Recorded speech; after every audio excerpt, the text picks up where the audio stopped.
নেই, তবু যদি থাকতো কি ভালোটাই না হতো। আমাদের আঘাত, আমাদের দুঃখ ভাগ করে নেওয়ার মতো কেউ, আমাদের সুখের কারণ হওয়ার মতো কেউ। এইসব কিছু ভাবতে ভাবতে একসময় সমস্ত ভালো লাগাকে সম্মতি জানিয়ে আমাদের জীবনে এমন একজনের আবির্ভাব হয় যার কাছে গোপন করে রাখা যায় নিজেকে, অথবা যাকে সর্বস্ব দিয়ে নিজের বলে দাবি করা যায়। এরকম মানুষগুলো যখন জীবনে আসে মনে হয় তাকেই যেন আমরা খুঁজে গেছি বহু বছর ধরে। নিজেকে সবচাইতে বেশি সৌভাগ্যবান মনে হতে থাকে।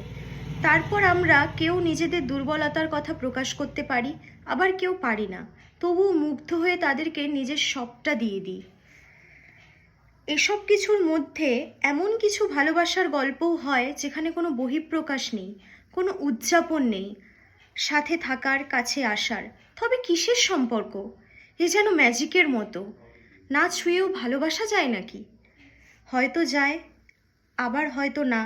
মানুষ তো শরীর গোছায় কিছুক্ষণের মুহূর্ত তৈরি করার কারণে, আর মন গোছায় সারা জীবনের জন্য। তাই মনের মতো নয়, মনের জন্য মানুষ দরকার হয় আগে।